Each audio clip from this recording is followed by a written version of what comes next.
Nos metemos en el tema, ¿no? En el tema del momento, porque la verdad que si uno prende la tele, agarra un diario, lo primero que ve es lo que está pasando en Bolivia.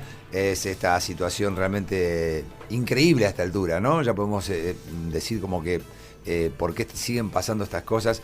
Un golpe de Estado que ocurre en Bolivia de una manera bastante particular, inclusive, con muchas renuncias, bueno, obviamente con la renuncia principal de Evo Morales por un pedido de fuerzas policiales y con una situación de caos generalizada. Bueno, situación realmente bastante complicada. Vamos a tratar de darle un poco de luz a todo esto y por eso ya lo tenemos en línea a Gabriel Merino, que es el doctor en Ciencias Sociales e investigador del CONICET. Gabriel, ¿qué tal? Buenos días. ¿Qué tal? Un gusto hablar con ustedes. Igualmente para nosotros, gracias por atendernos. Bueno, a ver, este golpe de Estado realmente a mí me pone como sin entender nada de lo que está pasando en el mundo, ¿no? Es como que digo, otra vez golpes de Estado, por ahí distinto, pero ¿cómo podemos explicar todo esto? Bueno, digamos que la región últimamente, en los últimos años, viene sufriendo un proceso de inestabilidad creciente. La inestabilidad creciente tiene que ver con muchos factores. Uno, que el mundo está convulsionado, está en plena transición histórica, espacial, que la potencia en declive de Estados Unidos viene afirmando desde hace muchos años, incluso en sus documentos públicos, que es fundamental el control de la región en su disputa con China y con Rusia. James Clapper, uno de los asesores principales de Trump, ya en el 2010-2011 escribía en el informe de amenaza de seguridad nacional para el Senado de Estados Unidos que la UNASUR, que el liderazgo de Brasil, que los aires que soplaban en la región eran una amenaza para la seguridad nacional de los Estados Unidos, valga la redundancia, que por lo tanto había que emprender acciones. Recordemos también que el vicepresidente de Estados Unidos, Mike Pence, dijo que está más viva que nunca la doctrina Monroe. La doctrina Monroe, recordemos que es la doctrina según la cual se establece que América es para los americanos, y con eso quiere decir que ninguna potencia extranjera puede expandir su espacio de influencia, siempre que sean potencias extranjeras que sean contrarias a los intereses norteamericanos. Por ejemplo, esa doctrina obviamente no se aplica en el caso de Malvinas, entendiendo que Gran Bretaña es aliado, es parte de del poder del poder aliado a los Estados Unidos, pero sí cualquier potencia extranjera, y que aparte cualquier gobierno que amenace la seguridad o los intereses estratégicos norteamericanos tiene que, por lo tanto Estados Unidos tiene que hacer valer sus intereses. Entonces ahí la región tiene una presión enorme, que podemos ver 1000 casos y ejemplos de esa presión en los últimos tiempos. De hecho, a principios de este año hubo un intento de invasión sobre Venezuela, y invasión sobre Venezuela que paradójicamente fue frenada por el vicepresidente de Brasil, aunque avalada por el presidente de Brasil. Hamilton Mourão, el vicepresidente que representa la Fuerza Armada en Brasil, dijo no podemos avalar semejante situación. Y después, los factores internos en Bolivia, recordemos, el líder de la oposición del golpe cívico militar policial, recordemos que Camacho es uno de los herederos de la familia que perdió el monopolio del gas en Santa Cruz, el monopolio privado del gas en Santa Cruz, cuando fue el proceso de nacionalización de los hidrocarburos de Bolivia, ¿no? Proceso que fue fundamental para explicar el milagro económico de estos años en Bolivia, que viene creciendo al 5% hace 13 años. Entonces son intereses, las 4 o 5 familias que en alianza con empresas extranjeras dominaban la economía de Bolivia, y que perdieron ese dominio, ese control, esa influencia en los últimos años, son las que hoy protagonizan los golpes, las situaciones de inestabilidad, y tratan de recuperar el control de los países, el control de los recursos naturales, tratan de avanzar en destruir el Estado de Derecho o los procesos democráticos ahí donde no le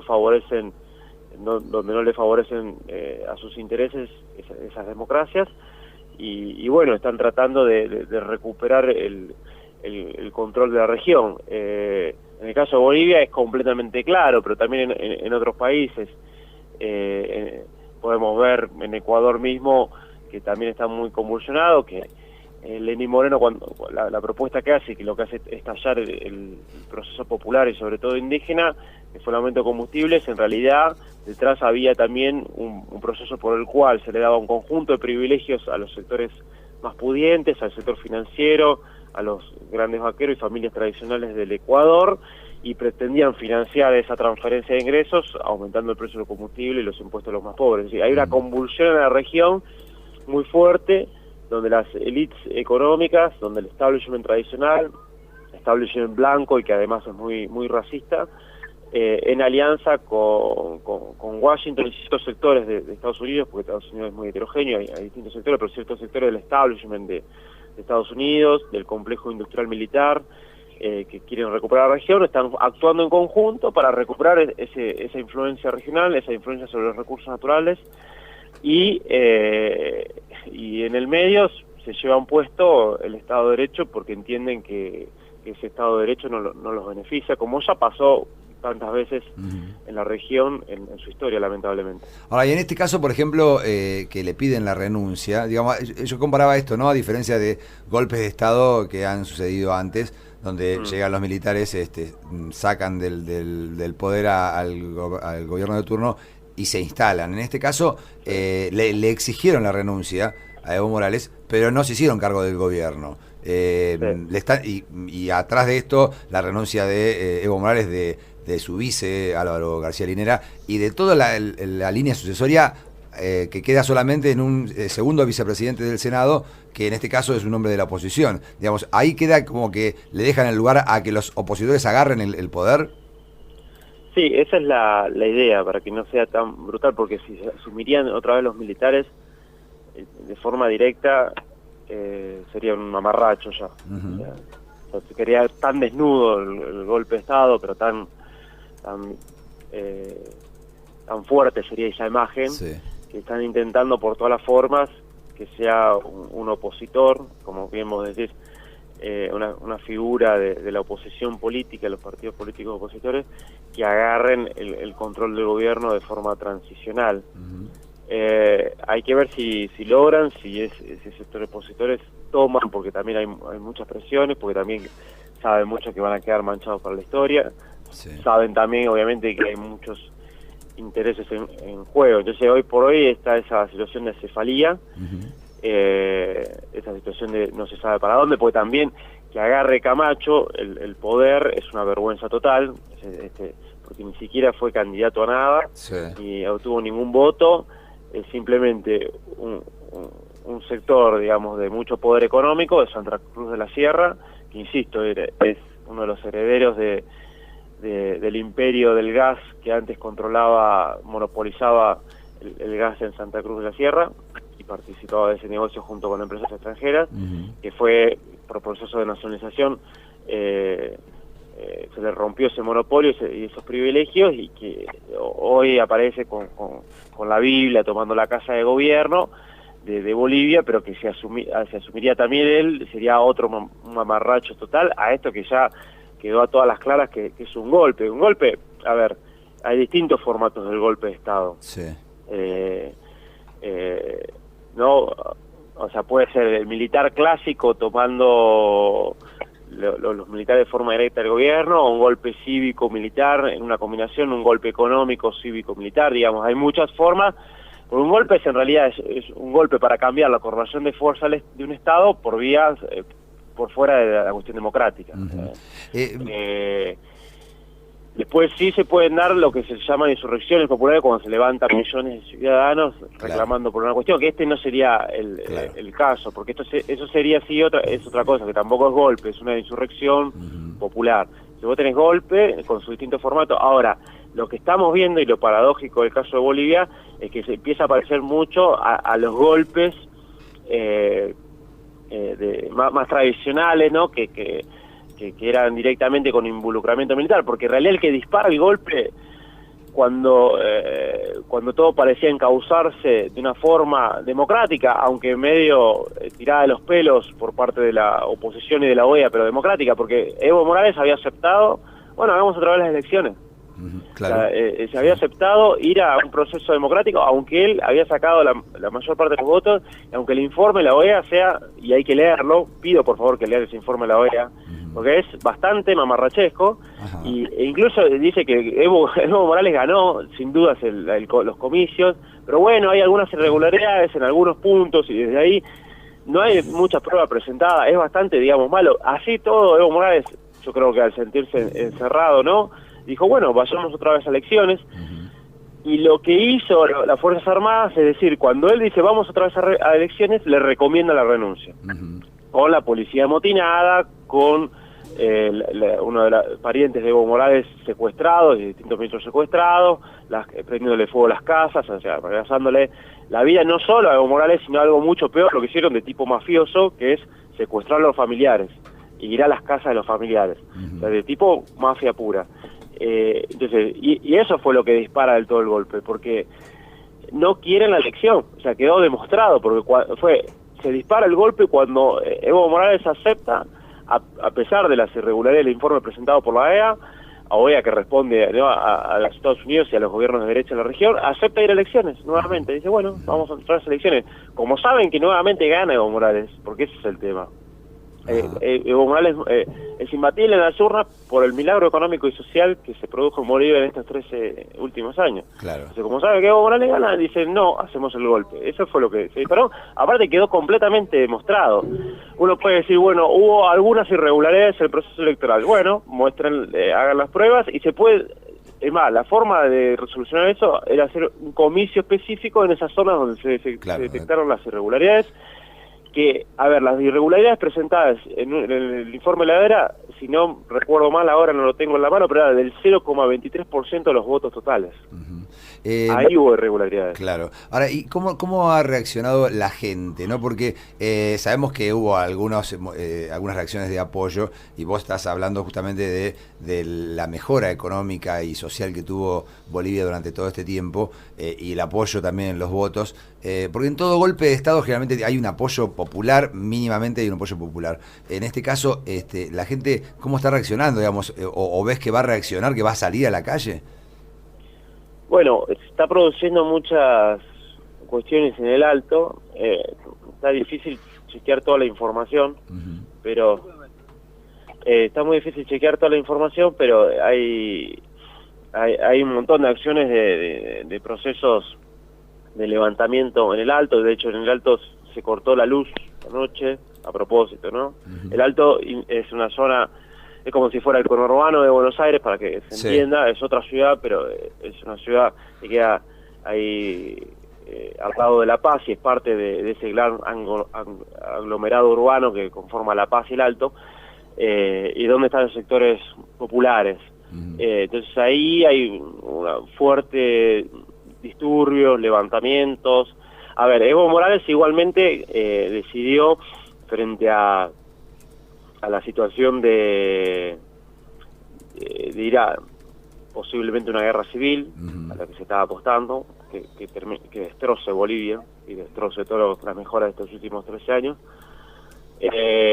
una situación a lo Libia, Siria, ¿no? Venezuela, aunque Venezuela todavía no llegó a ese nivel tan agudo de guerra civil, pero a ese nivel de desquicie. Lo que sí hizo, bueno, está bien, yo me corro de eso. O sea, prefirió, como acá se dice, ¿no?, el tiempo en lugar de la sangre. Así que creo que eso evitó que de forma inmediata se desate el baño de sangre. Lo que pasa es que también se ve que hay un montón de sectores indígenas, campesinos, obreros, populares en general, que no se van a dar por vencidos, ni se van a rendir ante la consumación del golpe. Entonces, bueno, hay que ver cómo se canaliza eso, qué va a pasar.